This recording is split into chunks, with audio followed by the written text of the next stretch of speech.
آج ہم استخارہ اور خیر پانے کی دعاؤں کے بارے میں پڑھیں گے، اور اس سے پہلے درود شریف۔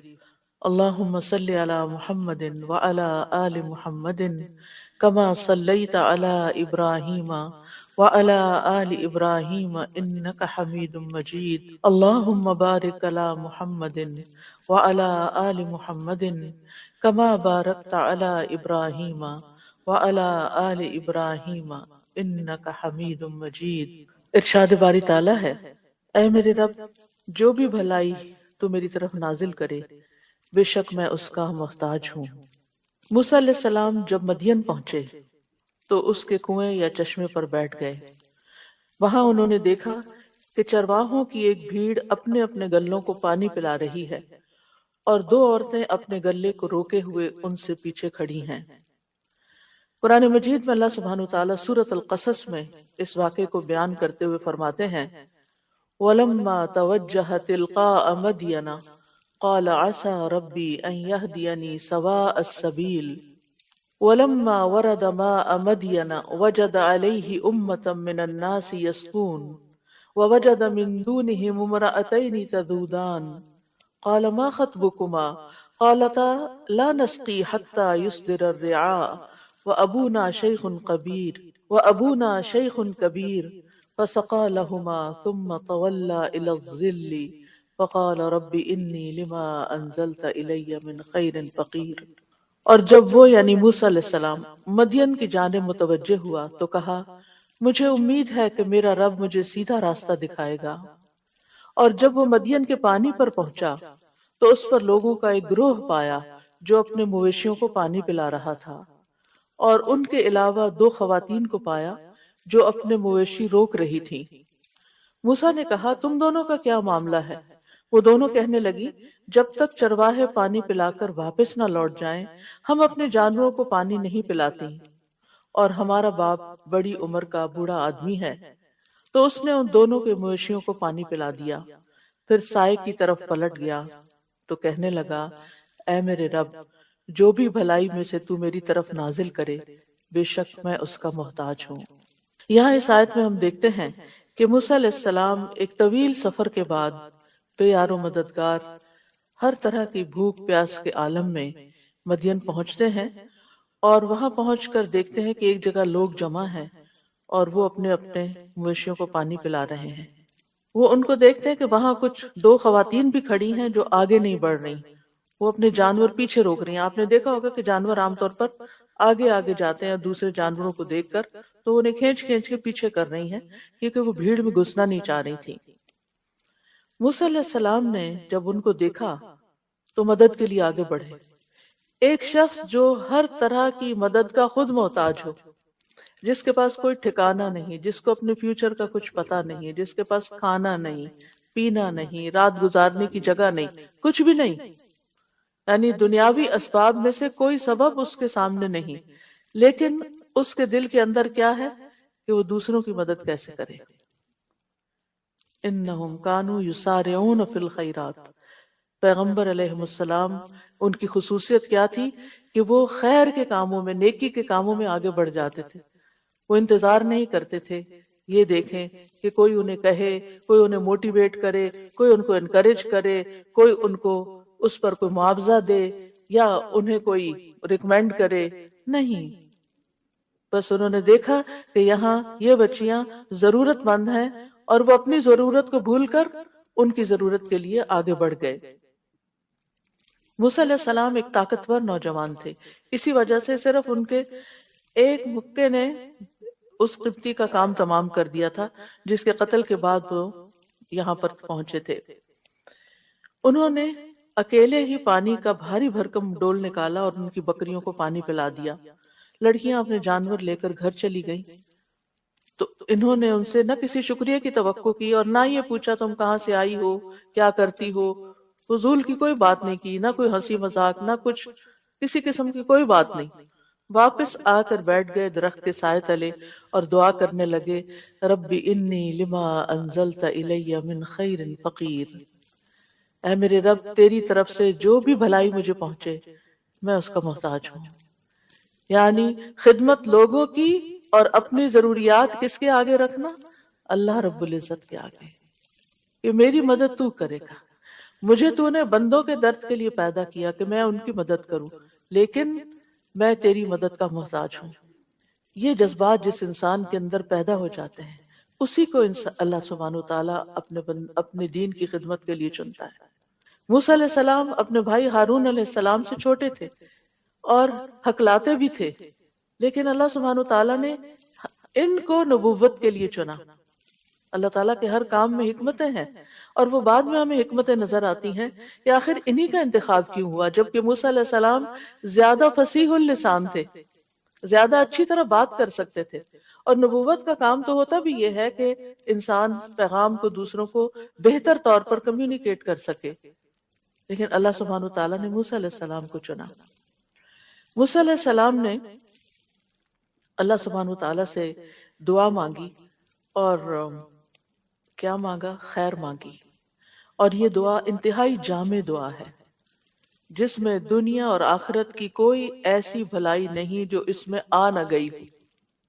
یعنی طویل سفر کے بعد غربت، فقر و فاقہ، اس حالت میں ٹوٹے ہوئے ہیں، اور عجز و انکساری کی انتہا دیکھیں تو فوراً ہی دعا قبول ہو گئی۔ اس سے یہ بھی پتہ چلتا ہے کہ اگر ہم چاہتے ہیں کہ ہماری دعائیں قبول ہوں تو پھر ہمیں کیا کرنا ہوگا؟ اللہ سبحانہ تعالیٰ کے آگے اپنے آپ کو فقیر ظاہر کرنا ہوگا۔ انی لما انزلت الی من خیر فقیر، میں محتاج ہوں، میں محتاج ہوں، میں تیرا بندہ ہوں۔ اور اللہ سبحانہ تعالیٰ کو ان کی یہ دعا بہت پسند آ گئی، اور اللہ سبحانہ تعالیٰ نے ان کی دعا قبول کر لی، جس کے نتیجے میں انہیں کھانا پینا تو کیا، انہیں گھر بھی، اور انہیں بیوی بھی، اور جاب بھی، تمام چیزیں جو انسان کی ضرورت ہوتی ہیں وہ چند لمحوں کے اندر نصیب ہو گئی، یعنی جن کو حاصل کرنے میں سال ہا سال لگتے ہیں۔ اور یہاں آپ دیکھیں کہ ایک ہی حلے میں سب کچھ مل جاتا، ساری خیر مل جاتی ہے۔ دنیا کی خیر میں سے یہی چیزیں ہیں جن کی انسان تمنا کرتا ہے اور جو اللہ تعالیٰ سے مانگتا ہے، وہ سب کچھ ان کو مل گیا۔ تو یہ خیر کیا چیز ہوتی ہے؟ خیر کا عربی میں کیا معنی ہے؟ خیر عربی میں شر کی ضد ہے۔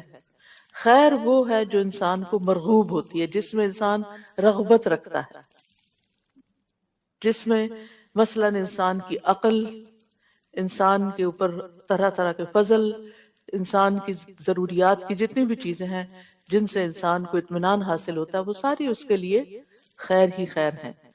خیر دو قسم کی ہوتی ہے، ایک خیر مطلق جو ہر حال میں اور ہر ایک کے نزدیک پسندیدہ ہے، یونیورسل خیر، اور اس میں سے خاص طور پر جنت کا ملنا خیر ہے اور جہنم میں جانا شر ہے۔ تو جنت کا مل جانا، کوئی انسان ایسا نہیں جس کو جنت کی خبر ہو اور وہ جنت میں نہ جانا چاہے، اور جس کو جہنم کا پتہ چل جائے کہ وہ کیسی بلا ہے اور وہ جہنم سے بچنا نہ چاہے۔ تو جنت میں جانا اور جہنم سے بچ جانا بھی خیر ہے، آگ سے بچنا بھی خیر ہے۔ دوسری قسم کی خیر اور شر مقید ہے، یعنی وہ چیز جو ایک کے حق میں خیر ہے اور دوسرے کے لیے وہی چیز شر ہے۔ مثلا دولت، بعض اوقات یہ ایک شخص کے حق میں خیر و بلائی کا باعث بنتی ہے، وہ اسے خیر کے کاموں میں خرچ کرتا رہتا ہے اور اس سے اس کے درجات بلند ہوتے رہتے ہیں اور اس کی مشکلات آسان ہوتی رہتی ہیں، اور دوسرے کے حق میں وہی خیر جو دولت کی شکل میں، کہ قرآن مجید میں دولت کو بھی ان الانسان لحب الخیر لشدید، تو انسان خیر یعنی مال کی محبت میں بڑا شدید ہے، تو یہی مال کسی دوسرے انسان کے حق میں بڑا ہی شر کا باعث ہے، کیونکہ وہ اسے شر کے راستوں میں خرچ کرے گا اور اس سے اس کے اللہ سبحانہ تعالیٰ کے نزدیک درجات اور نیچے گر جائیں گے، حتیٰ کہ سزا کا مستحق ہو جائے گا۔ انسان اپنی فطرت کے لحاظ سے خیر کو پسند کرتا ہے، وَإِنَّهُ لِحُبِّ الْخَيْرِ لَشَدِيدٌ، اور صرف پسند نہیں کرتا بلکہ حب شدید کا شکار ہوتا ہے، یعنی بہت زیادہ پسند کرتا ہے۔ سورۃ فصلت میں آتا ہے لا يسأم الانسان من دعاء الخیر وان مسه الشر فیئوس قنوط، انسان خیر کی دعا مانگنے سے تھکتا نہیں اور اگر اسے کوئی تکلیف پہنچ جائے تو نہایت مایوس اور بہت نا امید ہو جاتا ہے، ڈپریسڈ ہو جاتا ہے۔ لیکن یہ یاد رکھیے کہ دینے والا خیر کو تو صرف اللہ ہی ہے، کیونکہ سارے خزانوں کا مالک وہی ہے۔ قل اللہم مالک الملک تؤتی الملک من تشاء وتنزع الملک ممن تشاء وتعز من تشاء وتذل من تشاء بیدک الخیر انک علی کل شیء قدیر۔ کہہ دیجئے اے اللہ بادشاہی کے مالک، تو جسے چاہتا ہے بادشاہی عطا کرتا ہے اور جس سے چاہتا ہے چھین لیتا ہے، اور جسے چاہتا ہے عزت دیتا ہے اور جسے چاہتا ہے ذلیل کرتا ہے۔ تیرے ہی ہاتھ میں ہر طرح کی خیر ہے، بے شک تو ہر چیز پر پوری طرح قادر ہے۔ بیدک الخیر، تو خیر کا مالک صرف اور صرف اللہ ہے، اس لیے خیر کا سوال اللہ سے ہی کرنا چاہیے، ہر طرح کی خیر اللہ ہی سے مانگنی چاہیے۔ سارے کا سارا فضل بھی اللہ کے ہاتھ میں ہے۔ قل ان الفضل بید اللہ یؤتیہ من یشاء واللہ واسع علیم۔ کہہ دیجئے بے شک فضل اللہ ہی کے ہاتھ میں ہے، وہ جسے چاہتا ہے عطا کرتا ہے، اور اللہ وسعت والا خوب علم والا ہے، یعنی اس کو پتا ہے کہ کس کو کیا چیز دینی چاہیے۔ اس کے پاس تو فضل کی کوئی انتہائی نہیں، خیر کی انتہائی نہیں، لیکن فیصلہ وہ کرتا ہے کہ کس کو کیا دینا ہے، کتنا دینا ہے، کب دینا ہے، اور کس سے کیا روک لینا ہے۔ تو اصل خیر دنیا میں نہیں ہے، اصل خیر آخرت میں ہے، اور وہ جنت کی شکل میں ہے۔ دنیا میں تو صرف جھلکیاں ہیں، چند تھوڑے بہت آرام کی چیزیں، انسان کی پسندیدہ چیزیں۔ ابن عباس کہتے ہیں رسول اللہ صلی اللہ علیہ وسلم نے عرفات میں خطبہ دیا، پھر جب آپ نے کہا لبیک اللہم لبیک، تو اس کے بعد فرمایا انما الخیر خیر الاخرہ، بے شک خیر تو صرف آخرت کی خیر ہے، یعنی اصل خیر تو آخرت کی خیر ہے، اور وہ ہے جنت کا ملنا اور جہنم سے بچ جانا، کیونکہ وَمَنْ زُحْزِحَ عَنِ النَّارِ وَأُدْخِلَ الْجَنَّةَ فَقَدْ فَازَ، جو آگ سے بچا لیا گیا اور جنت میں داخل کر دیا گیا وہ کامیاب ہو گیا، یقیناً وہ کامیاب ہو گیا۔ تو اس خیر کو حاصل کرنے کے لیے کچھ اسباب ہیں، ان کا اختیار کرنا بھی ضروری ہے۔ یعنی اللہ سبحانہ تعالیٰ کے ہاں جو خیر ہے اس کو پانے کے لیے کچھ کام کرنے ہوں گے، اس کی کچھ شرائط ہیں۔ ان میں سب سے پہلے ایمان اور تقوی، ایمان اور تقوی اختیار کرنا۔ اللہ تعالیٰ کا فرمان ہے، وعدہ ہے، وَلَوْ أَنَّ أَهْلَ الْقُرَىٰ آمَنُوا وَاتَّقَوْا لَفَتَحْنَا عَلَيْهِمْ بَرَكَاتٍ مِّنَ السَّمَاءِ وَالْأَرْضِ وَلَٰكِنْ كَذَّبُوا فَأَخَذْنَاهُمْ بِمَا كَانُوا يَكْسِبُونَ۔ اور اگر واقعی بستیوں والے ایمان لے آتے اور بچ کر چلتے، تقوی اختیار کرتے، تو ہم ضرور ان پر آسمان اور زمین سے بہت سی برکتوں کے دروازے کھول دیتے، ہم ان پہ برکتیں عام کر دیتے، لیکن انہوں نے ہی جھٹلا دیا، تو ہم نے انہیں اس کی وجہ سے پکڑ لیا جو وہ کمایا کرتے تھے۔ تو جب کسی انسان کے اندر، جب کسی لیڈر کے اندر حقیقی معنوں میں ایمان اور تقوی ہوتا ہے تو پھر ہو نہیں سکتا کہ اس کی قوم خیر نہ پائے اور ان کے لیے خیر کے دروازے نہ کھلیں۔ لیکن جب کسی قوم سے یہ مفقود ہو جاتا ہے، وہاں ظلم عام ہو جاتا ہے، بے حیائی عام ہو جاتی ہے، اور اسی طرح کی اور بہت سی برائیاں عام ہو جاتی ہیں، تو پھر خیر ان سے روک لی جاتی۔ خیر تقوی کے ساتھ ہے، خیر عدل و انصاف کے ساتھ ہے۔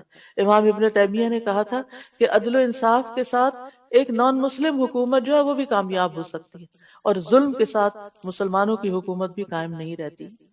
دوسری چیز ہے فرائض کی ادائیگی کرنا۔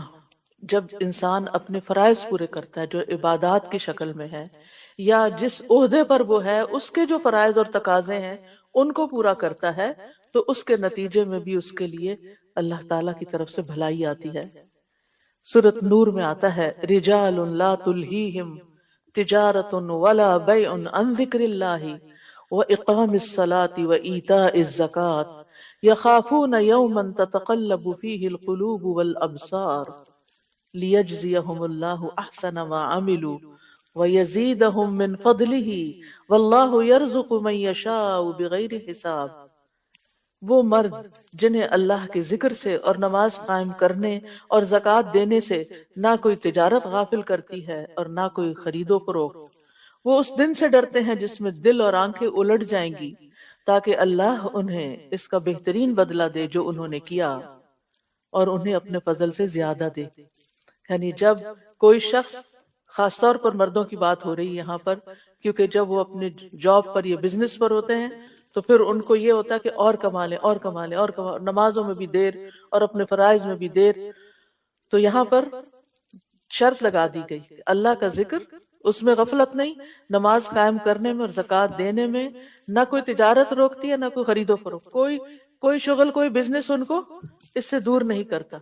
تو پھر اللہ سبحانہ وتعالیٰ صرف ان کے اچھے اعمال کا بدلہ ہی نہیں دیتا، بلکہ وَيَزِيدُهُم مِّن فَضْلِهِ، اپنے فضل سے زیادہ بھی دیتا ہے۔ وَاللَّهُ يَرْزُقُ مَن يَشَاءُ بِغَيْرِ حساب، اور اللہ جس کو چاہتا ہے بے حساب رزق عطا کرتا ہے۔ یعنی بعض اوقات اللہ سبحانہ وتعالیٰ آزمائش کے طور پر کسی نافرمان کو بھی کھلی چھوٹ دے دیتا ہے وقتی طور پر، پھر اس کی رسی کھینچ لیتا ہے۔ تیسری چیز ہے اللہ تعالیٰ کی اطاعت کرنا۔ عبداللہ بن مسعود سے روایت ہے، وہ کہتے ہیں کہ رسول اللہ صلی اللہ علیہ وسلم نے فرمایا، جو چیز تمہیں جنت کے قریب کر سکتی ہے میں نے تمہیں اس کا حکم دے دیا، اور جو چیز تمہیں جہنم کے قریب کر سکتی ہے میں نے تمہیں اس سے منع کر دیا۔ روح القدس یعنی جبریل نے میرے دل میں یہ بات ڈالی ہے کہ کوئی جان اپنے رزق کی تکمیل کے بغیر نہیں مرتی، یعنی جب تک اس کا رزق پورا نہیں ہوتا وہ نہیں مرتا انسان۔ بس تم اللہ تعالیٰ سے ڈرو اور رزق کی تلاش میں میانہ روی اختیار کرو۔ کہیں ایسا نہ ہو کہ رزق کا مؤخر ہونا، ڈیلے ہونا تمہیں اس بات پر اکسا دے کہ تم اللہ تعالیٰ کی نافرمانیاں کر کے، یعنی حرام طریقے اختیار کر کے اس کی تلاش میں پڑ جاؤ کہ حلال سے تو کوئی چیز نہیں مل رہی تو حرام سے ہی لو۔ یاد رکھو جو کچھ اللہ تعالیٰ کے پاس ہے اسے اللہ تعالیٰ کی اطاعت سے ہی حاصل کیا جا سکتا ہے، لہٰذا انسان اللہ تعالیٰ کی اطاعت سے کبھی بھی منہ نہ موڑے۔ پھر اسی طرح نرمی اختیار کرنا خیر لانے کا باعث ہوتا ہے۔ ابو درداء کہتے ہیں نبی صلی اللہ علیہ وسلم نے فرمایا، جس شخص کو نرمی میں سے حصہ مل گیا اسے اس کی بھلائی کا حصہ بھی مل گیا، اور جو شخص خیر کے حصے سے محروم رہا، یعنی خیر کے اس حصے سے، وہ بھلائی سے بھی محروم رہا۔ پھر خیر کے دروازے کون سے ہیں؟ نبی صلی اللہ علیہ وسلم نے فرمایا، کیا میں تمہیں خیر کے دروازے نہ بتاؤں؟ روزہ ڈھال ہے، صدقہ گناہوں کو ایسے بجھا دیتا ہے جس طرح پانی آگ کو بجھا دیتا ہے۔ تو روزہ بھی خیر کے دروازے، نیکی اور بھلائی کے راستے آسان کرتا ہے، اور پھر اس کے الٹیمیٹلی اس کے نتیجے میں اللہ سبحانہ وتعالیٰ کی طرف سے خیر ملتی۔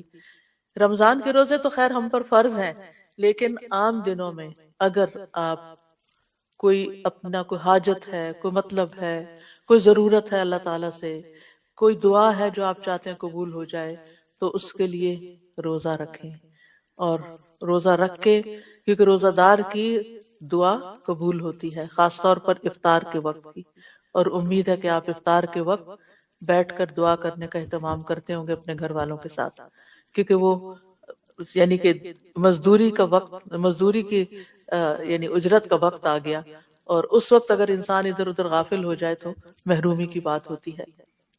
اور پھر دوسرا یہ کہ صدقہ بلاؤں کو ٹالتا ہے، صدقہ مصیبت کو دور کرتا ہے، لہٰذا انسان صدقہ خیرات کثرت سے کرتا رہے، اور اللہ تعالیٰ کا وعدہ ہے کہ جو تم خرچ کرو گے اللہ سبحانہ وتعالیٰ اس کے پیچھے اور لے آئے گا۔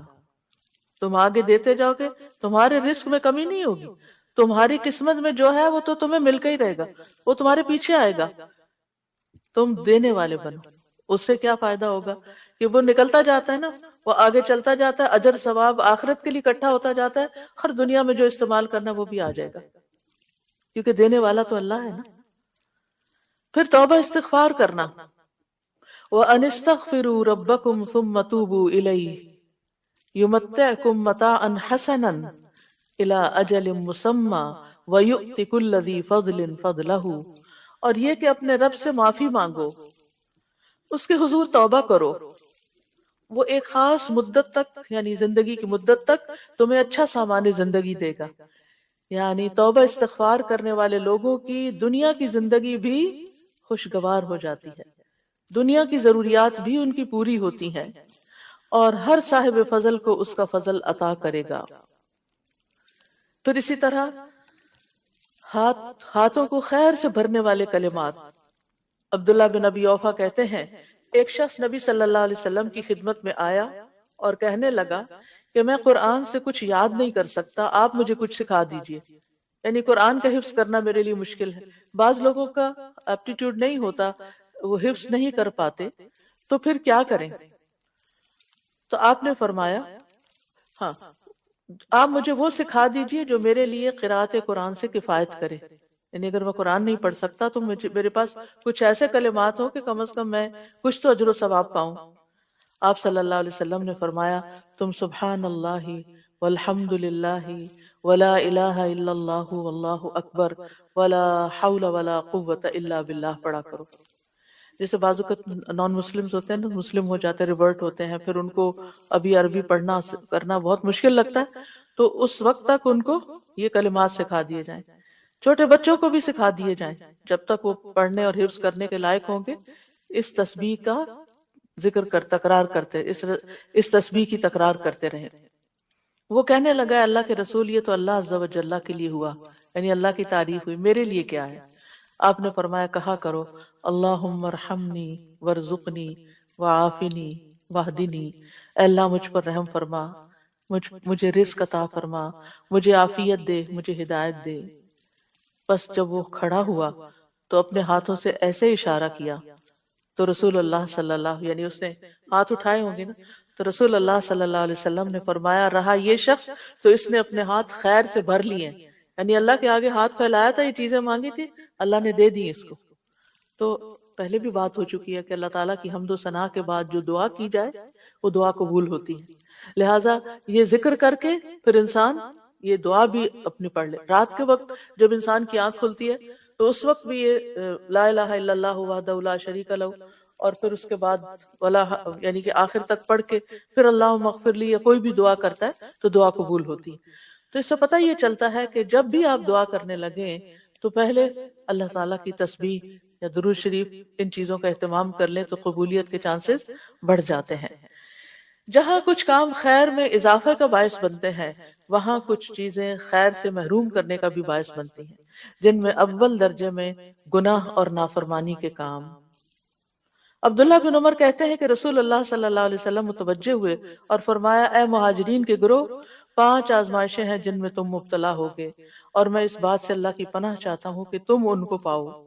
نمبر 1، جب کسی قوم میں بدکاری عام ہو جاتی ہے اور وہ اعلانیہ اس کا ارتکاب کرتے ہیں تو ان میں طاعون اور مختلف بیماریاں جو ان کے اسلاف میں نہیں تھی پھیل جاتی ہیں، یعنی زنا کے نتیجے میں جس قوم میں یہ بیماری عام ہو جاتی ہے تو پھر ان میں نئی نئی بیماریاں پھوٹ پڑتی ہیں۔ نمبر 2، جب وہ ناپ تول میں کمی کرتے ہیں تو انہیں قحط سالیاں، سخت تکلیفیں اور بادشاہوں کے ظلم دبوچ لیتے ہیں۔ نمبر 3، جب لوگ اپنے مال سے زکوٰۃ ادا کرنے سے رک جاتے ہیں تو آسمان سے بارش کا نزول بند ہو جاتا ہے، اگر چوپائے نہ ہوتے تو ان پر بارش نازل نہ ہوتی۔ نمبر 4، جب لوگ اللہ اور اس کے رسول کا عہد و پیمان توڑ دیتے ہیں تو اللہ ان پر دوسری قوموں میں سے دشمن مسلط کر دیتا ہے، یعنی جب قوم اجتماعی طور پر اللہ سے کوئی وعدہ کرتی ہے، جیسے پاکستان بناتے ہوئے لوگوں نے کہا تھا کہ پاکستان کا مطلب کیا، لا الہ الا اللہ، وہ تو رہ گیا پیچھے، اور کبھی نئے پاکستان کا نعرہ لگا اور کبھی کسی اور پاکستان کا، تو جو اصل مقصد تھا وہ کہاں گیا؟ توحید کی بجائے شرک عام ہونے لگا۔ تو یہ قوم جب اپنا وعدہ توڑ دیتی ہے تو پھر اللہ تعالیٰ اور قوموں کو ان پہ مسلط کر دے، وہ پھر اپنے فیصلے خود نہیں کرتی، دوسری قومیں ان کے فیصلے کرتی ہیں۔ نمبر 5، جب مسلمانوں کے حکمران اللہ کی کتاب کے مطابق فیصلہ نہیں کرتے اور اس کے نازل کردہ قوانین کو ترجیح نہیں دیتے تو اللہ تعالیٰ ان کو آپس میں لڑا دیتا ہے، یعنی جس قوم کے اندر اللہ کی کتاب کے مطابق فیصلہ نہیں ہوتا اور اللہ کے قانون کے مطابق فیصلہ نہیں ہوتا، یعنی مسلمان حکمران اس کو ترجیح نہیں دیتے اور چیزوں کو ترجیح دیتے ہیں، تو پھر ان کی آپس کی لڑائیاں شروع ہو جاتی ہیں، یعنی آپس میں ہی پھوٹ پڑ جاتی ہے۔ تو اس لیے ان برائیوں اور ان گناہوں سے بھی بچنا چاہیے جن کے اثرات دنیا میں بھی انسان پر آتے ہیں اور انسان سفر کرتے ہیں۔ حسن بصری کہتے ہیں اللہ کی قسم بادل میں تمہارے لیے رزق ہے، لیکن تم اپنی غلطیوں اور اعمال کی وجہ سے اس سے محروم کر دیے جاتے ہو۔ وَفِي السَّمَاءِ رِزْقُكُمْ وَمَا تُوعَدُونَ، آسمان میں، آسمان سے مرادیاں بادل ہیں، اور اس سے اوپر بھی ظاہر اللہ کے فیصلے ہیں، تو یہ رزق ہے تمہارے لیے، لیکن تم تک کیوں نہیں پہنچتا؟ کیونکہ تمہارے گناہوں نے آگے آڑ بنا لی۔ تو اس لیے استغفار جب انسان کرتا ہے، گناہوں سے توبہ کرتا ہے، تو اللہ سبحانہ وتعالیٰ وہ رکاوٹیں دور کر دیتا ہے اور وہ رزق کی بارش ہونے لگتی ہے۔ پھر اسی طرح آپس کا لڑائی جھگڑا، چاہے ہسبینڈ وائف میں ہو، چاہے بچوں میں ہو، چاہے خاندان کے اندر ہو، چاہے کسی قوم کے اندر ہو، تو یہ جو باہمی لڑائیاں ہیں یہ بھی انسان کو خیر سے محروم کر دیتی ہیں۔ نبی صلی اللہ علیہ وسلم لیلۃ القدر کی خبر دینے کے لیے تشریف لائے کہ دو مسلمان آپس میں جھگڑنے لگے۔ آپ نے فرمایا میں تمہیں لیلۃ القدر بتانے کے لیے باہر آیا تھا، لیکن فلاں فلاں جھگڑ پڑے تو اس کی معرفت کو اٹھا لیا گیا، امید ہے کہ تمہارے لیے یہی بہتر ہوگا، لہٰذا اب تم اسے 9ویں، 7ویں اور 5ویں رات میں تلاش کرو، یعنی آخری عشرے میں۔ پھر اسی طرح سختی، جریر رضی اللہ عنہ کہتے ہیں کہ نبی صلی اللہ علیہ وسلم نے فرمایا جس شخص کو نرم خوئی سے محروم کر دیا گیا وہ بھلائی سے محروم کر دیا جاتا ہے۔ یہ نرمی سب سے پہلے زبان کی نرمی ہوتی ہے۔ آپ دیکھیں کہ بعض اوقات ہسبینڈ وائف کی لڑائی میں ایک خاموش ہے، ایک آہستہ بات کر رہا ہے، ایک تحمل سے بات کر رہا ہے، اور دوسرا انتہائی بدتمیزی اور بد اخلاقی سے بات کر رہا ہے اور کرتا ہی چلا جا رہا ہے، انتہائی ڈس ریسپیکٹفل۔ اب آپ خود سوچئے کس کو شر پہنچے گا؟ یعنی میں نہ میل کی بات کرتی ہوں نہ فیمیل کی، جو بھی بدتمیزی اور بد اخلاقی پہ اترے گا، جو بھی دوسرے کی رسپیکٹ نہیں کرے گا، جو بھی بد زبانی کرے گا، نقصان اسی کا ہوگا۔ سب سے پہلے تو یہ کہ ان پیار کے رشتوں میں آپ دیکھیں ہسبینڈ وائف کا رشتہ ایک پیار کا رشتہ ہوتا ہے، جب آپ اپنے پیارے رشتے میں بدتمیزی کرنے لگتے ہیں تو کیا آپ پیار حاصل کر سکتے ہیں؟ کیا آپ خیر پا سکتے ہیں؟ دو دوست ہوں، اگر ایک دوست دوسرے پہ چڑھائی کرتا، ہر بات پہ لڑائی، تو وہ کب تک آپ کو برداشت کرے گا؟ وہ آپ کو چھوڑ دے گا۔ پھر اسی طرح بچوں کے بیچ میں بھی آپس میں ہو، یا نیبرز میں ہو، یا کسی ملک کے افراد میں، یا پارٹیوں میں، یا جماعتوں میں، یا کسی میں بھی، تو نتیجہ کیا ہوتا ہے؟ جو اصل کرنے کے کام ہوتے ہیں وہ پیچھے رہ جاتے ہیں، مقاصد بھول جاتے ہیں۔ یعنی مثلاً آپ نے کوئی جوائنٹ وینچر شروع کیا دینی اداروں میں، مسجدوں میں، اسلامک سینٹرز میں، آپ نے کوئی مل جل کے ایز اے ٹیم ایک پروجیکٹ شروع کیا اور پھر آپس میں آپ لڑ پڑے، پروجیکٹ کیسے پورا ہوگا؟ خیر کہاں سے آئے گی؟ سوال ہی پیدا نہیں ہوتا۔ میاں بیوی نے مل کے کوئی کام شروع کیا، کوئی گھر بنانا شروع کیا، کوئی اور کام شروع کیا، آپس میں ہی لڑائی ختم نہیں ہوتی تو کیا ہوگا؟ دونوں آدھا آدھا کر کے الگ الگ ہو جائیں گے۔ تو سب سے پہلے ہمیں جس چیز کو، اور خصوصاً نبی صلی اللہ علیہ وسلم نے عورتوں کو جس بات کی تلقین کی تھی وہ کیا تھی کہ تم اپنی، یعنی آپ نے فرمایا میں نے عورتوں کی اکثریت کو جہنم میں دیکھا ہے۔ تو کہا گیا کہ کیا وہ ہماری مائیں بہنیں نہیں ہیں؟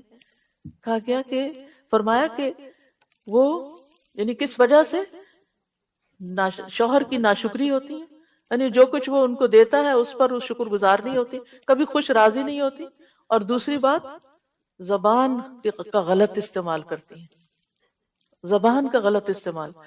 اور اگر دیکھا جائے تو اوور آل ہم خواتین ایک تو بولتی زیادہ ہیں، اور جو بولتا زیادہ ہے وہ غلطی بھی زیادہ کرتا ہے، اور پھر اس بولنے میں ہم بعض اوقات حد کراس کر جاتے ہیں، چاہے بچوں کے ساتھ ہم بول رہے ہوں، چاہے ہسبینڈ کے ساتھ، چاہے کسی اور کے ساتھ۔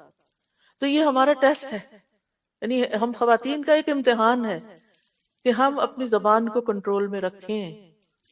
اور میں نے دیکھا ہے کہ جو خواتین سمجھدار ہوتی ہیں اور حکمت ہوتی ہیں، وہ مشکل سے مشکل وقت میں، کل ہی مجھے کوئی بتا رہا تھا کہ ان کی والدہ بہت پڑھی لکھی تو نہیں تھی لیکن شدید غصے والی بھی تھی، جو ہی ان کو کوئی غصہ آتا تو ان کی آنکھیں بھی بعض اوقات لال ہو جاتی تھی، لیکن وہ ایک لفظ زبان سے نہیں نکالتی تھی، وہ الگ ہو جاتی اور جا کے نماز شروع کر دیتی۔ وَاسْتَعِينُوا بِالصَّبْرِ وَالصَّلَاةِ، اللہ سے مدد مانگنا مشکل ترین حالات میں، کیونکہ آپ جتنا بولتے جاتے ہیں نا اتنا اپنی عزت کو لوز کرتے جاتے ہیں، اپنے مقام سے یوں سمجھے کہ نیچے کو گرنا شروع ہو گئے، انسانوں کی نگاہ میں بھی اور اللہ کی نگاہ میں بھی، تو حاصل کچھ بھی نہ ہو، ہر خیر سے آپ محروم ہو گئے، جو خیر آپ کو ملنی تھی وہ آپ سے چھنتی چلی گئی۔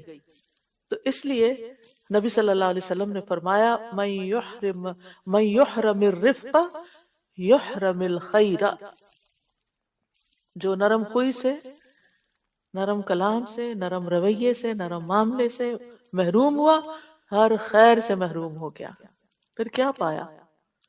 اور پھر ناشکرا پن نعمتوں کو ختم کر دیتا ہے، قدر نہ کرنا دوسروں کی۔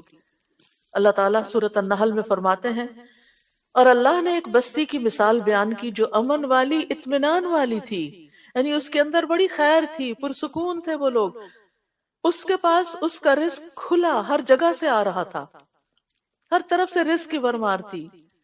تو اس بستی والوں نے اللہ کی نعمتوں کی ناشکری کی تو اللہ نے اسے بھوک اور خوف کا لباس پہنا دیا، اس کے بدلے جو وہ کیا کرتے تھے، یعنی ناشکری کے بدلے۔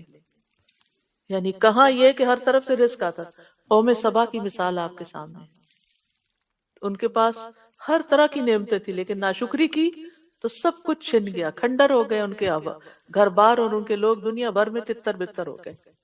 عرب محاورے کے طور پہ بولتے تھے ایسے تتر بتر ہوئے جیسے قوم سبا ہوئی تھی، یعنی کسی خاندان کے اندر کوئی اختلاف فساد ہوتا تو اس کی وجہ سے وہ یہ مثال دیا کرتے تھے، ضرب المثل بن گئے۔ تو اس لیے ان چیزوں سے بچنے کی بھی ضرورت ہے جو انسان کو خیر اور بھلائی سے محروم کر دیتی ہیں۔ اب یہ ہے کہ انسان اللہ سبحانہ تعالیٰ سے خیر مانگتا رہے۔ اس خیر میں ایک تو عام خیر مانگے، اس کی میں آگے وضاحت کروں گی، اور ایک ہے خاص طور پر کسی اہم معاملے میں اللہ تعالیٰ سے خیر مانگنا، جس کو استخارہ کہا جاتا ہے۔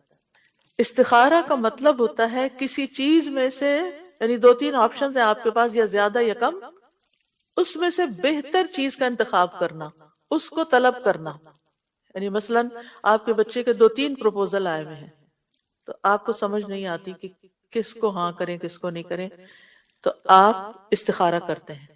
آپ کے پاس دو تین جاب اپرچونٹیز ہیں، کون سی جاب لیں؟ استخارہ کرتے ہیں۔ یعنی بعض اوقات انسان متزلزل ہوتا ہے نا، یہ بہتر ہے یا وہ بہتر ہے، اب آپ کو نہیں سمجھ آ رہی تو آپ کہتے ہیں اللہ تعالیٰ جو بہتر ہے وہ مجھے عطا کر دے۔ استخارہ پیورلی خیر کی دعا مانگنا ہے، دیٹس اٹ۔ نہ یہ غیب کی خبر دیتا ہے آپ کو، اور نہ ہی اس میں کوئی خواب آنا شرط ہے، اور نہ ہی کہیں سے کوئی ہنٹ ملنا شرط ہے۔ یہ سمپلی خیر کی دعا کرنا ہے کہ اللہ اس میں سے خیر عطا کر دے، مجھے جو خیر والی چیز ہے وہ مجھے دے دے۔ کہا جاتا ہے استخر اللہ یخر لک، اللہ سے استخارہ کرو وہ تمہارے لیے بہتر کا انتخاب کر دے گا۔ یعنی تم سے خود انتخاب نہیں ہو رہا، تم فیصلہ نہیں کر پا رہے، کیونکہ بعض اوقات جو اہم معاملے ہوتے ہیں جیسے بزنس ہے، شادی ہے، ٹریولنگ ہے، تو انسان فیصلہ نہیں بعض اوقات کر پاتا کیونکہ ڈبل مائنڈڈ ہوتا ہے، کوئی کچھ چیزیں اس کو روک رہی ہوتی ہیں، کچھ چیزیں اس کو موٹیویٹ کر رہی ہوتی ہیں، تو پھر ایسے میں وہ اللہ سبحانہ تعالیٰ سے دعا کرتا ہے کہ یا اللہ آپ میرے لیے خیر کا رستہ نکال دیں، تو اللہ تعالیٰ اس کو خیر عطا کر دیتا ہے۔ اور اس میں خاص طور پر پھر نماز پڑھ کے اللہ سے مدد لی جاتی ہے، اور دعا کے ساتھ کہ جو کام بہتر اور اولا ہے اس کی طرف پھیر دیا جائے، تو اس کو طلب کرنا یہ استخارہ کہلاتا ہے۔ علماء امت کا اجماع ہے کہ نماز استخارہ سنت نماز ہے، یعنی یہ نبی صلی اللہ علیہ وسلم کی سنت ہے، اور اس میں حکمت یہ ہے کہ اللہ سبحانہ تعالیٰ سے مدد مانگی جائے، اس کے حکم کے سامنے سر تسلیم خم کیا جائے، اور اپنی طاقت، وسائل اور قدرت پر بھروسہ اور انحصار کرنے کی بجائے اللہ سبحانہ تعالیٰ سے التجا کی جائے کہ وہ دنیا اور آخرت کی خیر کو جمع کر دے۔ تو اس لیے جب بھی کسی چیز کی ضرورت ہو، یعنی کسی فیصلے کی خاص طور پر ضرورت ہو، تو پھر اس سے بہتر کوئی چیز نہیں کہ انسان دو رکعت نماز پڑھے اور پھر دعا پڑھ کر اللہ تعالیٰ سے خیر مانگے، اور دعا سے پہلے اس میں اللہ تعالیٰ کی تعظیم اور حمد و ثنا کرے، اور پھر زبان سے اپنی محتاجگی کا اظہار کرے، اور اللہ سبحانہ تعالیٰ کے فیصلے کا انتظار کرے، اور اس کو بہتر فیصلے کو طلب کرے۔ حقیقت یہ ہے کہ اللہ کے سوا کوئی غیب کو نہیں جانتا کہ بندے کے لیے خیر کیا اور شر کیا ہے، کیونکہ خالق تقدیر بھی وہی ہے، اسی نے تقدیر ہماری مقرر کی ہے۔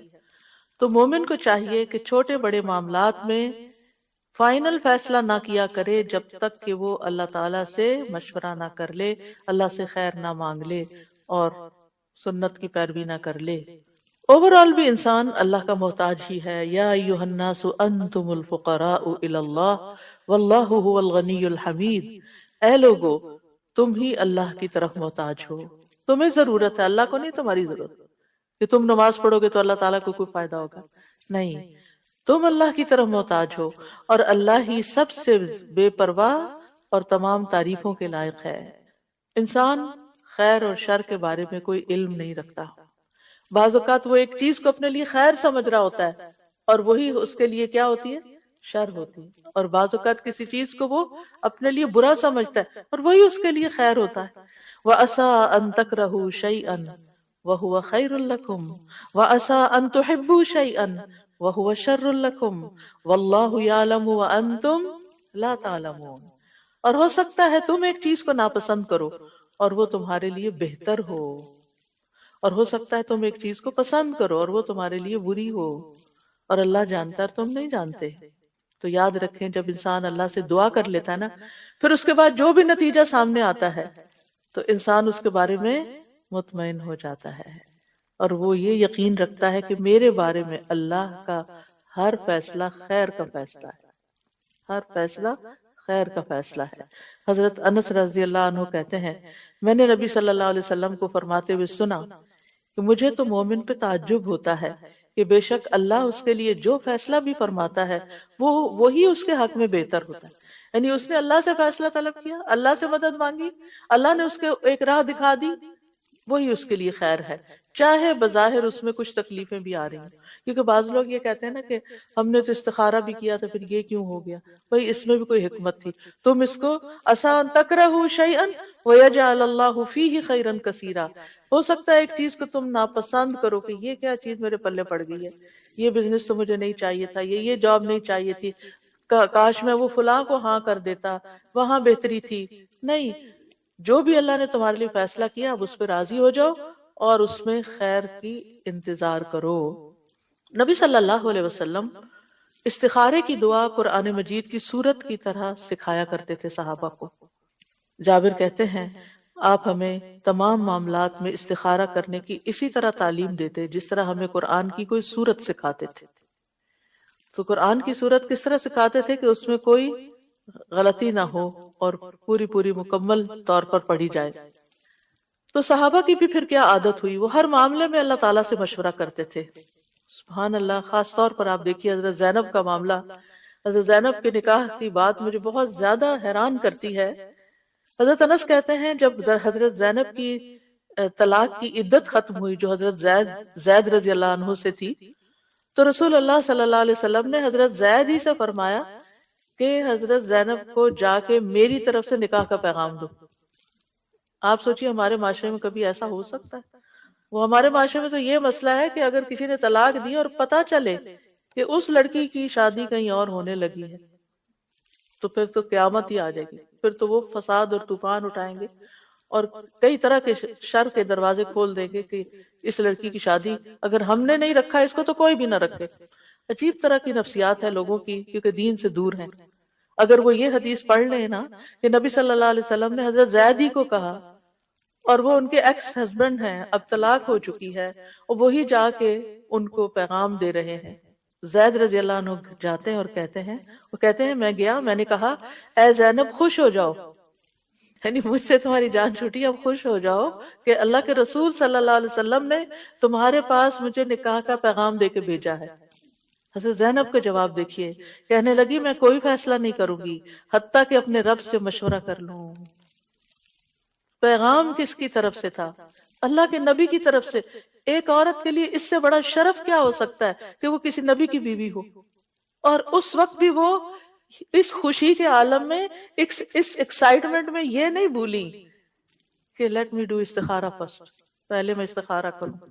اور ہمیں تو کوئی اگر آفر ہو اور کوئی دنیا کے لحاظ سے کسی چیز کا کوئی چارمنگ سی چیز نظر آ رہی ہے اور ہمیں پتہ چلے یہ ہمارے لیے، تو ہم کہتے چلو ڈن کر دو جلدی سے، استخارہ تو نہیں کرتے۔ آپ کو یہ ہوتا ہے نہیں وہ ہاتھ سے نکل جائے گی بس فوراً جلدی کرو، وہ استخارہ بعد میں ہوتا رہے گا، نہیں، پہلے استخارہ پھر ہاں پھر آپ دیکھیے وہ اپنی نماز کی طرف اٹھی، نماز گاہ کی طرف اٹھی، یعنی پیغام آیا اٹھ کے فوراً ہی استخارہ کیا. یعنی استخارے میں بھی کوئی بہت سوچ بچار نہیں کرنی چاہیے. جب آپ نے کوئی فیصلہ کرنا ہو، کوئی آفر آئی ہے، فوراً اٹھے استخارہ کریں. اور ادھر قرآن میں حکم اتر آیا اور اللہ سبحانہ تعالیٰ نے خود سے ہی آسمانوں پر ان کا نکاح کر دیا، اور رسول اللہ صلی اللہ علیہ وسلم اجازت کے بغیر ان کے پاس داخل ہو گئے. اللہ سبحانہ تعالیٰ نے ان کا استخارہ قبول کر لیا، خیر کی دعا قبول کر لی اور ان کو وہ خیر عطا کر دی. اگر بظاہر خیر کا کام بھی نظر آتا ہو، اس حدیث سے کیا پتہ چلتا ہے کہ خیر کا کام بھی نظر آتا ہو پھر بھی استخارہ کریں. آپ ہر لحاظ سے بالکل سیٹسفائیڈ ہیں، بس آخری فائنل سگنیچر کرنے جا رہے ہیں، آپ کو لگتا ہے بالکل میں صحیح فیصلہ، آپ کا دل بھی مطمئن ہے، شرح صدر ہے، پھر بھی استخارہ کریں. امام نبوی کہتے ہیں اس حدیث سے واضح طور پر پتہ چلتا ہے کہ جو کسی کام کا ارادہ کرے اس کے لیے نماز استخارہ پڑھنا مستحب ہے، خواہ وہ کام بظاہر خیر کا ہی کیوں نہ ہو. بعض علماء کہتے ہیں کسی بندے کو دنیا کے کاموں میں بھی کسی کام کے لیے، یعنی اہم کاموں کے لیے، ایک تو نا روٹین کی عادت، ڈیلی روٹین کے لیے، لیکن اہم کاموں کے لیے اس وقت تک آگے نہیں بڑھنا چاہیے جب تک وہ اللہ سے اس میں خیر کا سوال نہ کر لے، یعنی نماز استخارہ کی 2 رکعتیں ادا نہ کر لے. استخارہ شرمندگی سے بچانے کا ذریعہ ہے. شیخ الاسلام ابن تیمیہ کہا کرتے تھے جو انسان خالق سے استخارہ کرے اور مخلوق سے مشورہ کرے اور اپنے کام میں ثابت قدمی دکھائے وہ کبھی پشیمان نہیں ہوگا. یعنی اپنی طور پر ایفرٹ کرتا رہے، آگے بڑھتا رہے، انسانوں سے مشورہ کرتا رہے اور اللہ سے دعا کرتا رہے، کامیابیوں کے دروازے کھل جائیں گے. یہ 3 فیکٹرز ہیں. ایک ہے آپ کی ذمہ داری، اور وہ کیا ہے؟ محنت کرنا، کوشش کرنا، قدم بڑھانا. دوسرا ہے لوگوں کے ساتھ مشورہ، اچھے قابل لوگوں کی رائے لینا جو اس فن کے ماہر ہوں، ان سے پوچھنا.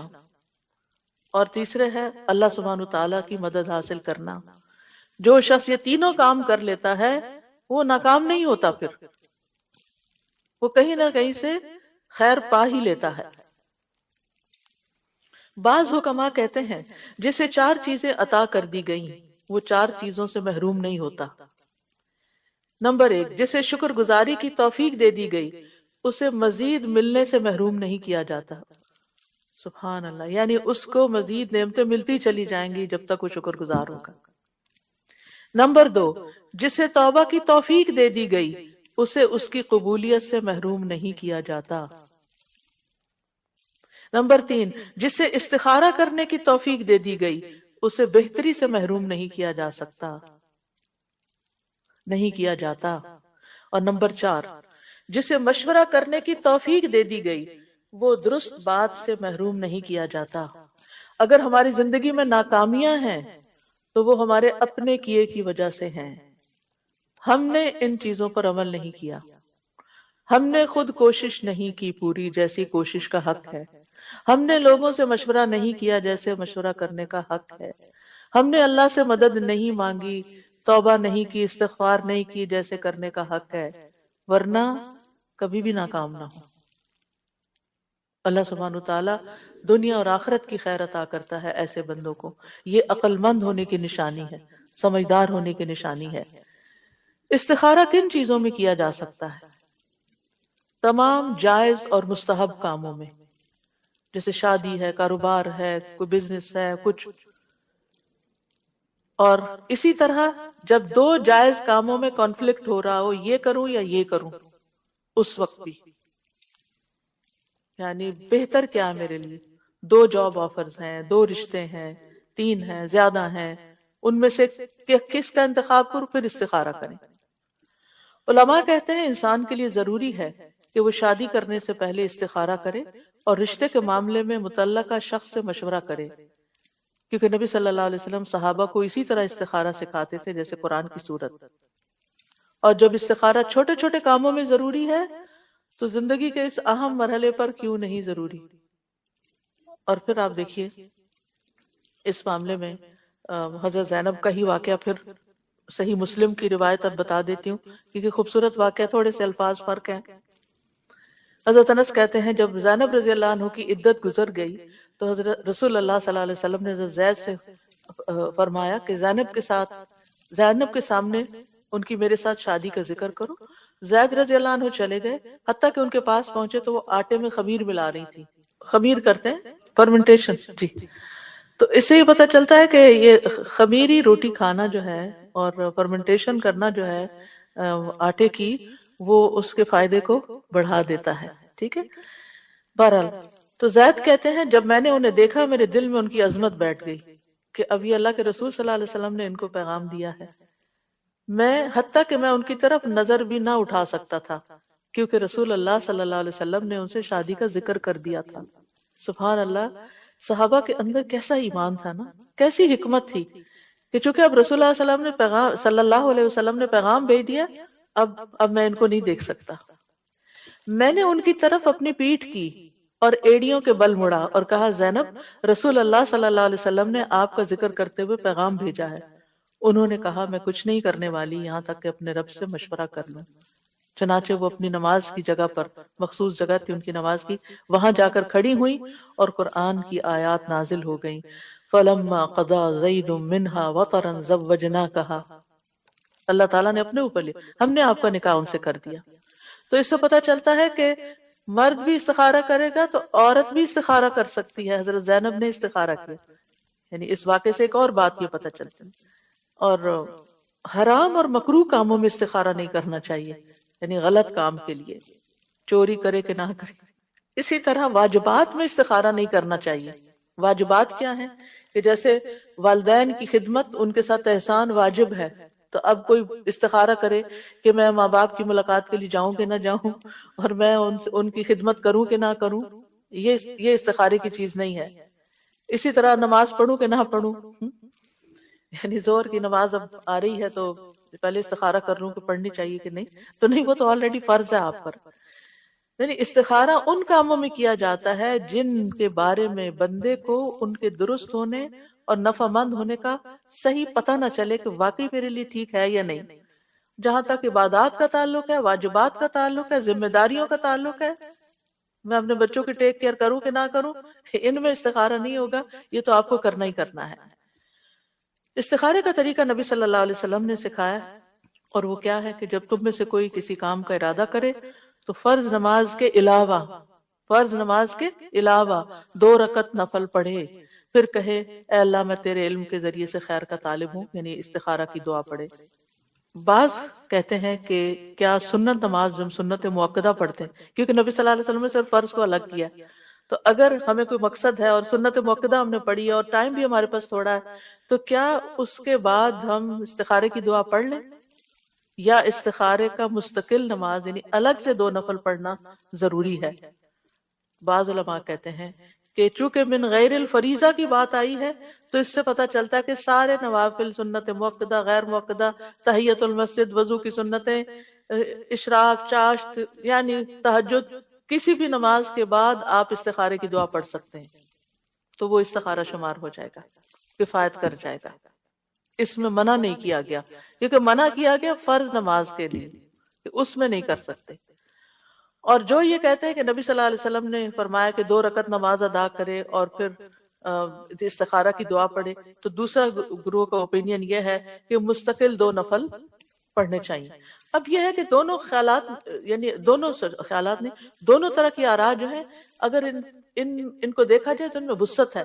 بعض اوقات انسان کے پاس اتنا ٹائٹ ٹائم ہوتا ہے، یا یہ کہ آپ بیٹھے ہیں اپنے اشراق کے نفل پڑھ کر، اتنے میں آپ کے ہسبینڈ آتے ہیں اور وہ کہتے ہیں یہ فلاں آفر آئی ہے، کیا خیال ہے؟ تو آپ نفل ہی پڑھ کے چکے ہیں اور آپ اسی وقت استخارے کی دعا پڑھ لیں، یعنی آپ کے پاس ٹائم کم ہے تو جو آلریڈی نفل ہیں انہی کوئی استخارے کے بنا لیں۔ یا یہ ہے کہ دن میں مثلا آپ کو صبح 4 رکعتیں آپ پڑھتے ہیں تو 2 اس دن کے اشراق کے پڑھ لیں اور 2 آپ استخارے کی نیت سے پڑھ لیں۔ تو اس میں وسعت ہے، یعنی اس میں ہارڈ اینڈ فاسٹ رول نہیں دیا گیا کہ نہیں آپ یہ نہیں کر سکتے۔ پھر یہ کہ 2 رکعت پڑھنے کے بعد ہاتھ اٹھا کر دعا کرے، یعنی استخارے کی دعا ہاتھ اٹھا کر پڑھنی چاہیے۔ اب ایک اور سوال یہ ہے کہ کیا 2 رکعت پڑھے بغیر بھی استخارے کی دعا پڑھ سکتے ہیں؟ تو اصل بات تو یہی ہے کہ استخارے کی نماز ہوتی ہے، نماز کے بعد دعا کی جاتی ہے۔ بعض علماء کہتے ہیں سلام سے پہلے ہی پڑھ لیں دعا، بعض کہتے ہیں سلام کے بعد پڑھیں۔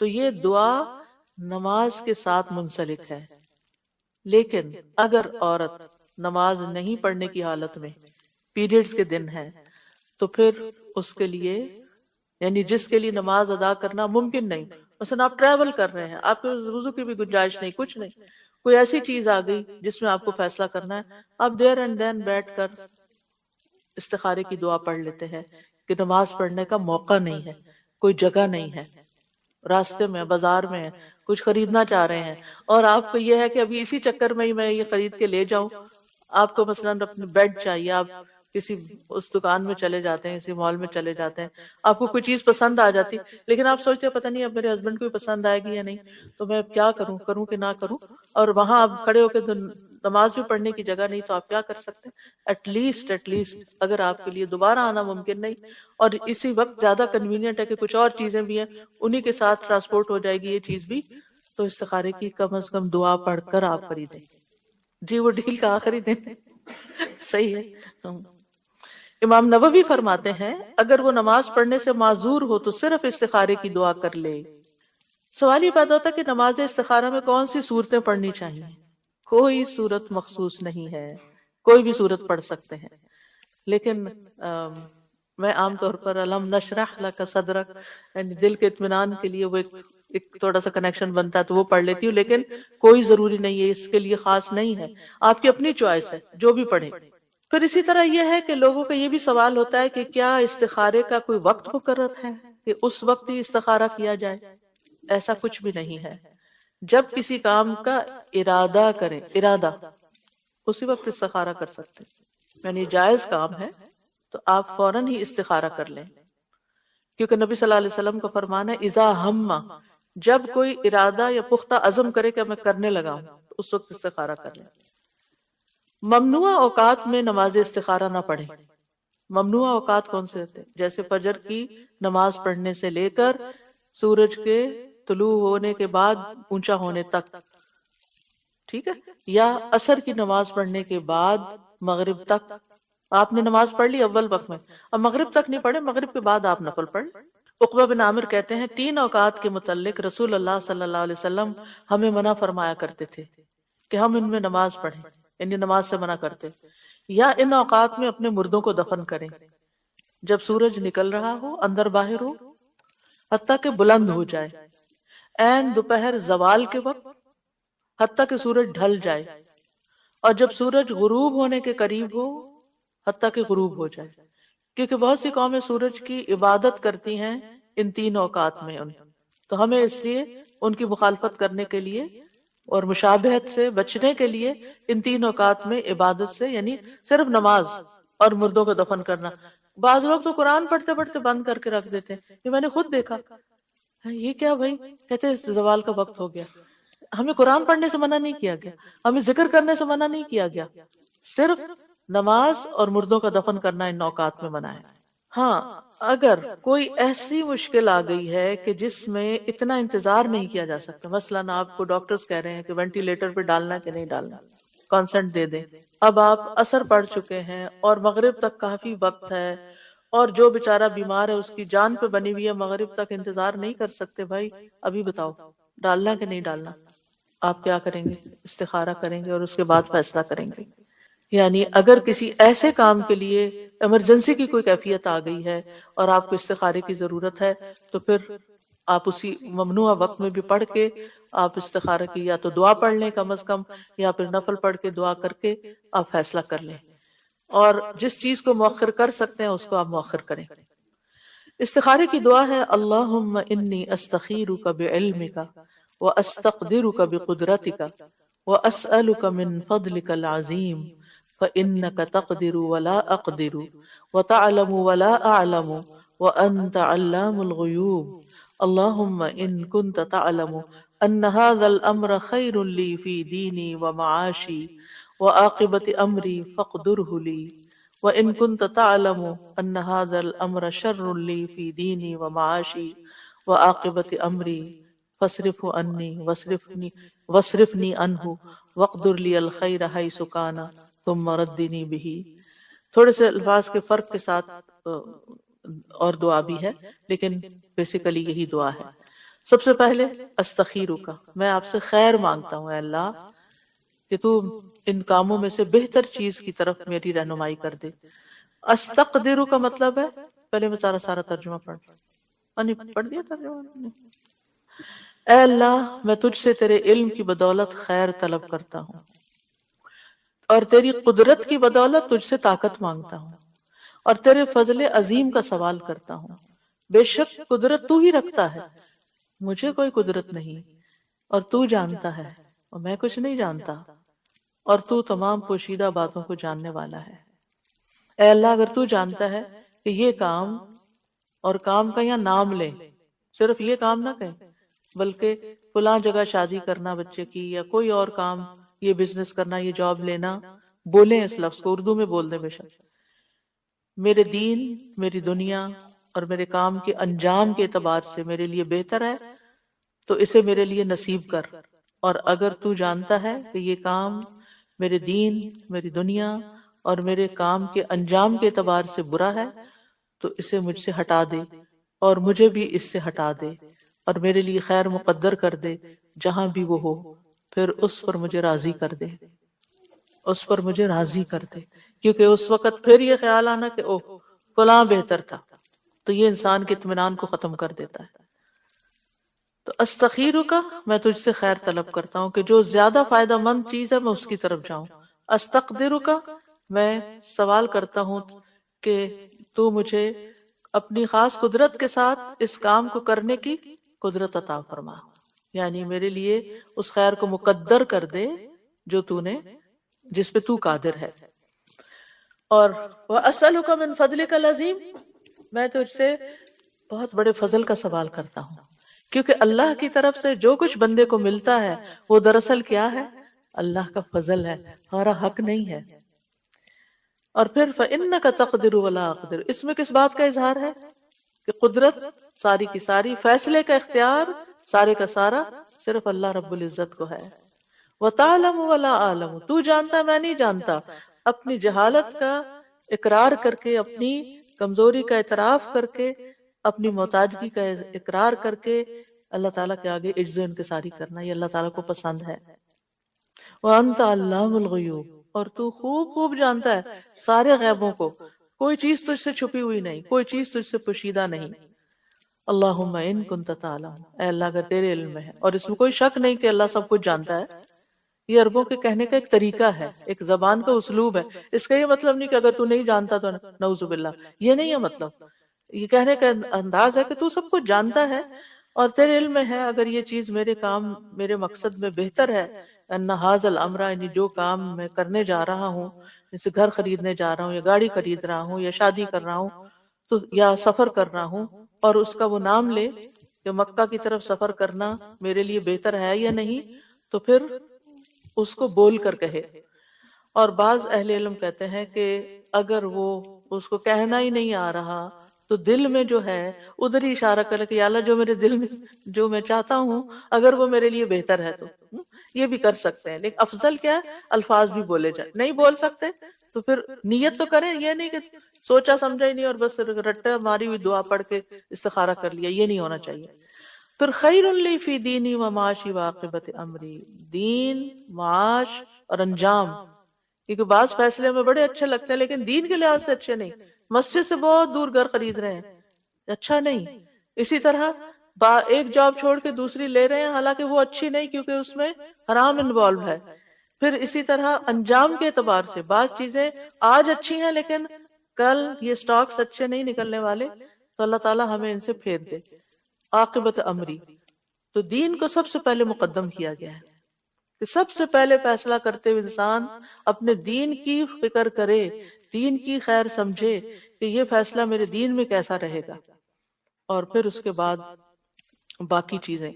کیونکہ اگر انسان چاہتا بھی اور وہ کام نہیں ہوا، دعا نہیں قبول ہوئی، تو پھر یہ کہ دل میں کچھ باقی نہ رہے.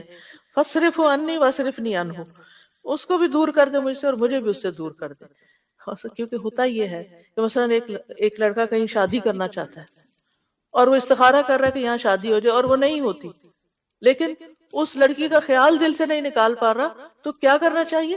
یہ دعا کرنی چاہیے کہ انہیں پھیر دے مجھے اس سے۔ کوئی گھر خریدنا چاہ رہا ہے اور اس کو بڑا ہی پسند آ گیا ہے اور وہ اس کے خوابوں میں سما گیا ہے اور وہ امیجنیشن میں بھی وہاں گھوم پھر رہا ہے، لیکن وہ ڈیل ہی نہیں ہو سکی۔ اب کیا ہے؟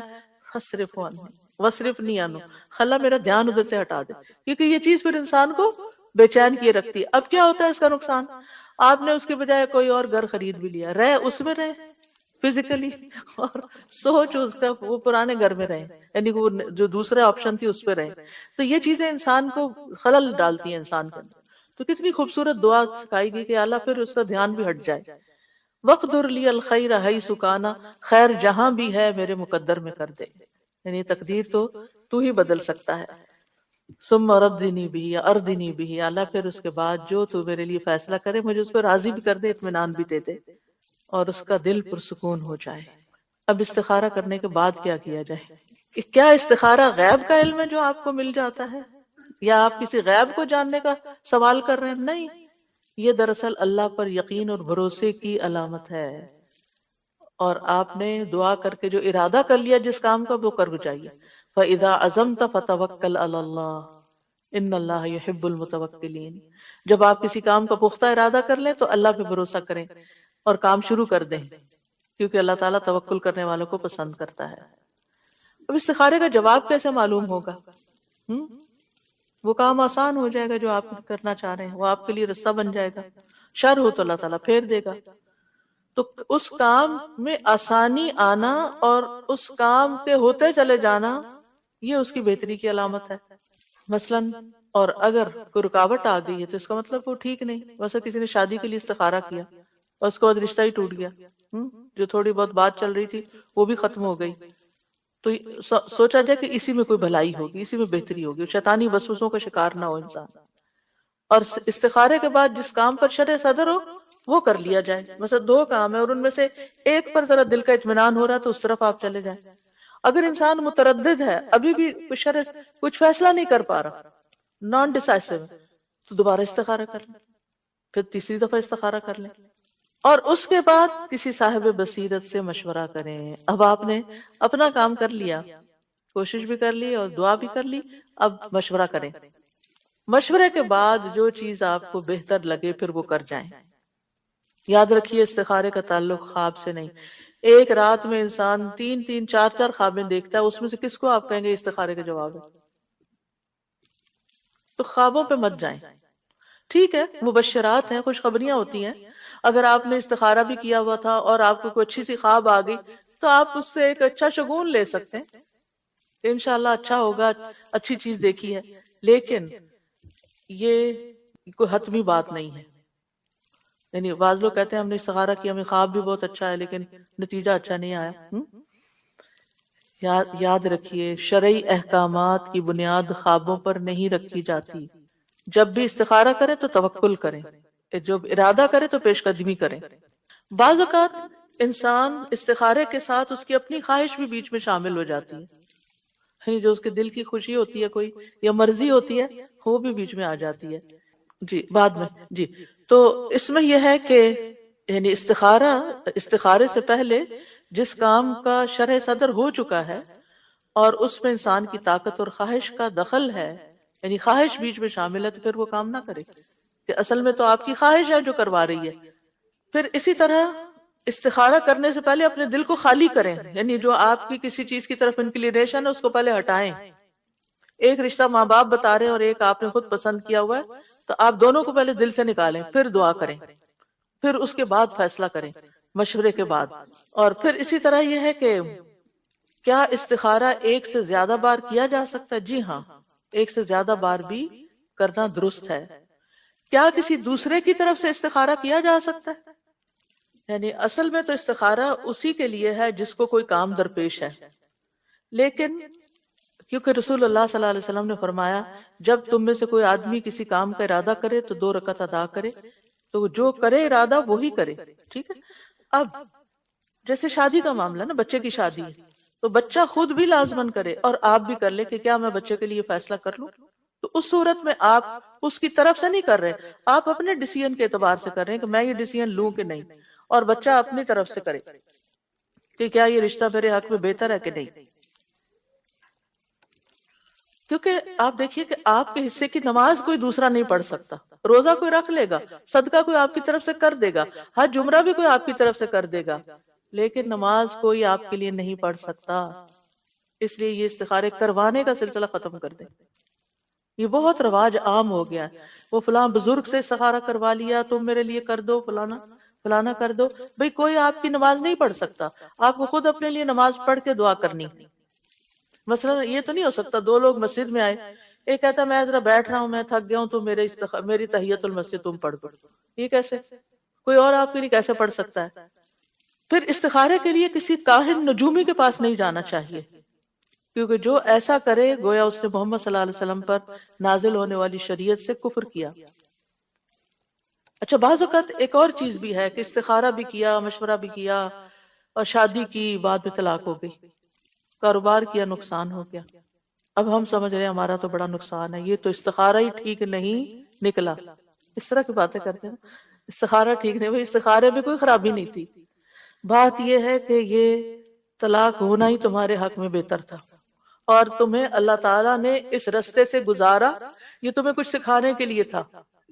بعض اوقات انسان کی زندگی سٹیگنٹ ہوتی ہے نا، اس کو ہوش نہیں آتی، سمجھ نہیں آتی، اس کی زندگی میں کوئی ایسا شخص آتا ہے جو اس کو خوب ستاتا ہے، اس کو انسان بنا دیتا ہے، اور پھر وہ چلا جاتا ہے سبق سکھا کے۔ یہ صرف ایک سناریو۔ اسی طرح کوئی کاروبار آپ نے کیا، شروع میں اچھا رہا، اور پھر اس کے بعد آپ کو مسئلہ مسئلہ مسئلہ، آپ کہتے ہیں میں تو استخارہ کیا تھا۔ بھی ہو سکتا ہے اس میں کوئی ایسا ایلیمنٹ شامل ہو گیا ہو کہ اللہ تعالیٰ نہیں چاہتا اس کی وجہ سے آپ کی آخرت خراب ہو، پھر کیا ہوا؟ وہ آپ کے حق میں اچھا ہی ہے، اب آپ کچھ اور دیکھیں گے۔ آپ نے وہ چھوڑا بزنس، آپ نے کوئی اور شروع کیا، اس میں آپ بہت اونچے گئے۔ اگر آپ اسی کے اندر رہتے تو آپ کو تھوڑی آمدنی ہوتی۔ اسی طرح اگر آپ کسی ٹاکسک ریلیشن میں رہتے تو آپ کی زندگی حرام ہو جاتی۔ اللہ نے اس بندے کو آپ کی زندگی سے نکال کر آپ کے حق میں اچھا کیا، اور آپ میچور ہو گئے۔ آپ اس سے پہلے کچھ چیزیں نہیں جانتے تھے جو آپ نے اس کے ذریعے سیکھ لی۔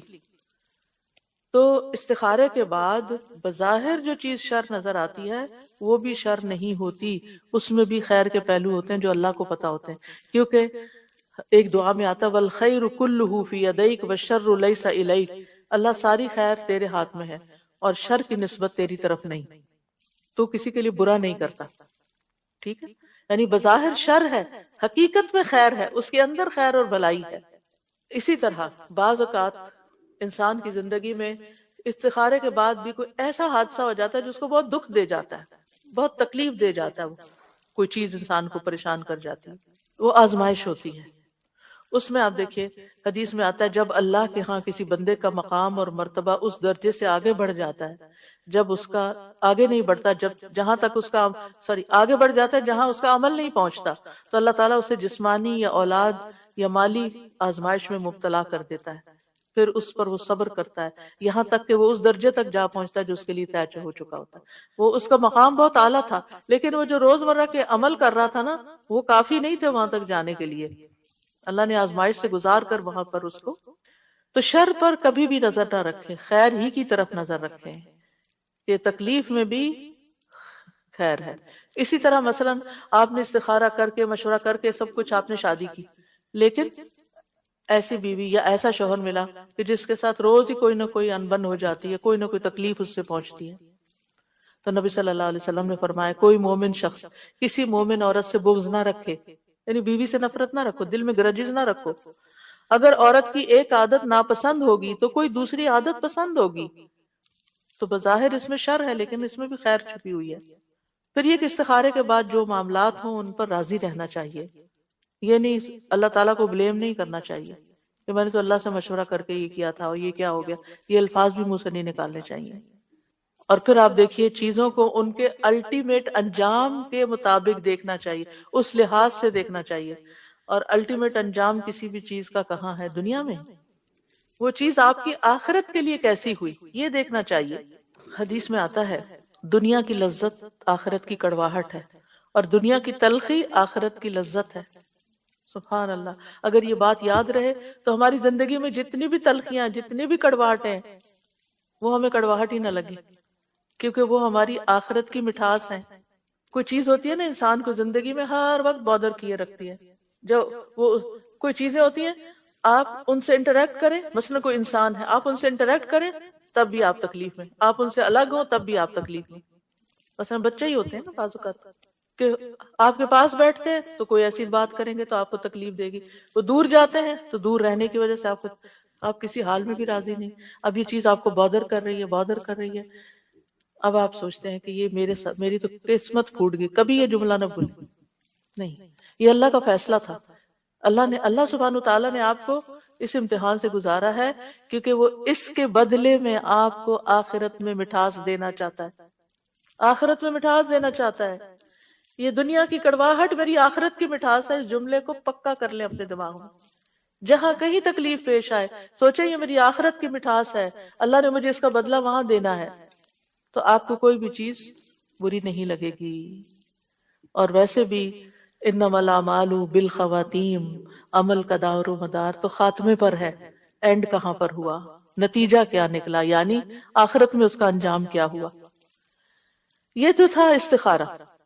مختصراً خیر کے حصول کی کچھ اور دعائیں بھی ہیں، جن میں سب سے پہلے تو یہی ربی انی لما انزلت الی من خیر فقیر، اور اسی طرح اللہم استہدیک لارشد امری واعوذ بک من شر نفسی، اے اللہ میں تجھ سے اپنے معاملات میں رشد و ہدایت کا طلبگار ہوں اور اپنے نفس کے شر سے تیری پناہ میں آتا ہوں۔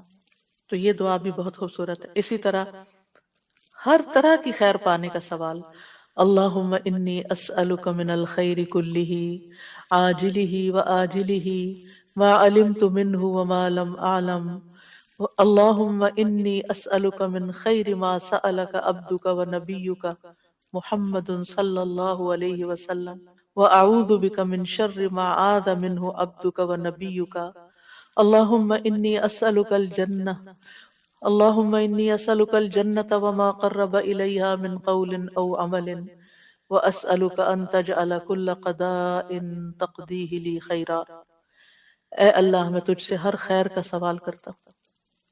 حضرت عائشہ کہتی ہیں کہ نبی صلی اللہ علیہ وسلم نے خود انہیں یہ دعا سکھائی تھی، ایک دعا حضرت ابو بکر کو بھی سکھائی تھی۔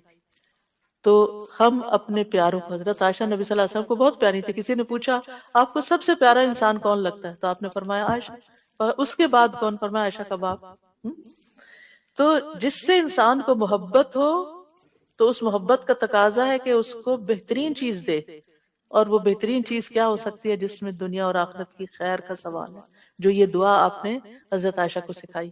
تو اپنے بچوں کو بھی یہ دعا سکھانی چاہیے، اپنے پیاروں کو سکھانی چاہیے کہ اے اللہ میں تجھ سے ہر خیر کا سوال کرتا ہوں، ہر خیر کا، خواہ وہ فوری ہو یا تاخیر سے ہو، خواہ میں اسے جانتا ہوں یا میں جانتا نہیں، میں تو خیر مانگ رہا ہوں۔ اے اللہ میں تجھ سے ہر اس خیر کا سوال کرتا ہوں جس کا سوال تجھ سے تیرے بندے اور تیرے نبی محمد صلی اللہ علیہ وسلم نے کیا۔ کیا ان سے زیادہ بھی کوئی جانتا ہے کہ خیر کا سوال کس چیز کا ہے، یعنی خیر کیا ہو سکتی؟ انہوں نے ہر خیر کا سوال کیا۔ اور ہر اس شر سے تیری پناہ میں آتا ہوں جس سے تیرے بندے اور تیرے نبی نے پناہ مانگی ہو۔ اے اللہ میں تجھ سے جنت اور اس کے قریب کر دینے والے ہر قول اور عمل کا سوال کرتا ہوں، اور جہنم اور اس کے قریب کرنے والے ہر قول اور عمل سے تیری پناہ مانگتا ہوں، اور میں تجھ سے سوال کرتا ہوں کہ تو میرے لیے جو فیصلہ بھی کرے وہ خیر کا فیصلہ فرما، یعنی میری زندگی میں جو بھی فیصلے ہوں، جو بھی میری تقدیر کے فیصلے ہوں، تیرے ہاتھ میں، تو ان میں خیر جاری کر دے۔ پھر اسی طرح صبح شام کی دعاؤں میں سے جو دعا ہے، جیسے شام کی دعا ہے امسینا و امس الملک للہ والحمد للہ لا الہ الا اللہ وحدہ لا شریک لہ لہ الملک و لہ الحمد وہو علی کل شیء قدیر رب اسألک خیر ما فی ہذہ اللیلۃ و خیر ما بعدہا۔ اور صبح کے وقت آپ کیا پڑھتے ہیں؟ اسألک خیر ما فی ھذا الیوم و خیر ما بعدہ، اور شام میں وَأَعُوذُ بِكَ مِن شَرِّ مَا فِي هَذِهِ اللَّيْلَةِ وَشَرِّ مَا بَعْدَهَا، اللہ اس رات کے شر اور جو اس کے بعد ہے اس سارے شر سے بچا لے۔ اور اسی طرح دن کے لیے بھی، دن کے شر اور دن کے بعد جو آ رہے اس کے شر سے بھی بچا۔ یہ جو بندہ صبح شام یہ دعائیں پڑھتا رہے انشاءاللہ ہر شر سے بچا لیا جائے گا اور خیر نصیب ہوگی۔ اور ہوا چلنے پر خیر کا سوال کرنا، یعنی آندھی کو تیز ہوائیں چلتی ہیں اکثر، اس کو برا بھلا کہنے کی بجائے آج موسم بہت خراب ہے، یہ بھی برا بھلا کہنا ہوتا ہے، خراب ہے۔ تو یہ اس کی بجائے دعا کریں، اللہم انی اسألک خیرہا وخیر ما فیہا وخیر ما ارسلت به واعوذ بک من شرہا وشر ما فیہا وشر ما ارسلت به۔ اے اللہ میں تجھ سے اس ہوا کی بھلائی مانگتا ہوں اور جو کچھ اس میں ہے اس کی بھلائی، اور جو اس کے ذریعے بھیجا گیا ہے اس کی بھی بہتری مانگتا ہوں، اور اس کے شر اور جو کچھ اس میں ہے، اور اس کے شر اور جو جس کے ساتھ یہ بھیجا گیا اس سے بھی میں پناہ مانگتا ہوں، جو کچھ اس میں ہے اور اس کا شر اور جو اس کے ساتھ بھیجا گیا سب کے شر سے۔ ہے تو ہوا کے بارے میں دعا، لیکن آپ اگر اپنے گھر کا کوئی اپلائنسز بھی خریدتے ہیں نا، تو آپ کے دل میں اگر یہ پریشانی آتی ہے، میں نے کچن میں دعا لگا کے یہ کارڈ چھپائے گئے تھے ایک دفعہ ہوا کے لیے، تو لگا سامنے رکھو، جس چیز کا بھی مجھے آتا ہے نا کہ پتہ نہیں اس میں خیر ہے کہ شر ہے، تو میں یہ دعا پڑھ لیتی ہوں کہ اے اللہ میں اس چیز کے خیر کا سوال کرتی ہوں، اور جو اس کے اندر خیر ہے اس کا سوال کرتی ہوں، اور جس خیر کے ساتھ یہ بھیجی گئی اس کا سوال کرتی ہوں، اور اسی طرح شر سے بچنے کے لیے دعا۔ تو اتنی ٹھنڈک پڑ جاتی ہے، دل کو پریشانی ختم ہو جاتی ہے کہ جو اس کے اللہ نے اس میں جو خیر رکھی ہے اللہ دے دے گا، اور جو شر ہے اللہ اس سے بچا لے گا۔ اور اسی طرح سواری یا بیوی کے خیر کا سوال بھی سکھایا گیا ہے، اللہم انی اسألک من خیرہا وخیر ما جبلت علی واعوذ بک من شرہا وشر ما جبلت علی۔ اے اللہ میں تجھ سے اس کی خیر مانگتا ہوں اور اس کی پیدائشی عادتوں کی بھلائی چاہتا ہوں۔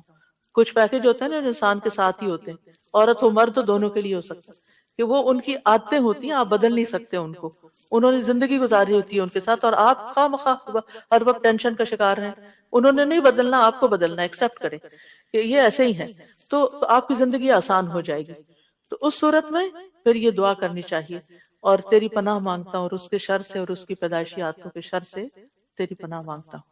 اور نبی صلی اللہ علیہ وسلم نے فرمایا جب میں تم میں سے کوئی بیوی حاصل کرے یا خادم لائے گھر میں، یا جانور لے کر آئے، یا کوئی مطلب جو پھر وہی بات جیسے میں کہہ رہی ہوں کہ اپلائنسز کو لے کر آئے ہیں، تو اب آپ بکریاں تو خریدنے سے رہے، لیکن یہ کہ تو ایسے موقعوں پر یہ دعا پڑھنی چاہیے۔ پھر اسی طرح لباس پہنتے وقت جو دعا ہے، اللہم لک الحمد انت کسوتنیہ اسألک من خیرہ وخیر ما صنع لہ واعوذ بک من شرہ وشر ما صنع لہ۔ اے اللہ سب تعریفیں تیرے لیے، تو نے ہی یہ مجھے پہنایا، میں تجھ سے اس کی خیر اور جس کے لیے یہ کپڑا بنایا گیا اس کی خیر کا سوال کرتا ہوں، اور اس کی برائی اور جس کے لیے یہ بنایا گیا اس کی برائی سے تیری پناہ چاہتا ہوں۔ پھر اسی طرح کھانے کے بعد خیر کی دعا کرنا، اللہم بارک لنا فی واطعمنا خیرا منہ، اللہم بارک لنا فی واطعمنا خیرا منہ۔ اے اللہ ہمیں اس میں برکت عطا کر اور ہمیں اس سے بہتر کھانا کھلا، اور دوسروں کو خیر کی دعا دیتے رہا کریں، جزاک اللہ خیرا۔ اور اسی طرح شادی کی دعا جو ہے وہ بھی بارک اللہ لک و بارک علیک و جمع بینکما فی خیر، اللہ تمہیں برکت دے اور اس برکت کو تم پہ قائم رکھے اور تم دونوں کو خیر پر جمع رکھے۔ وآخر دعوانا ان الحمد للہ رب العالمین۔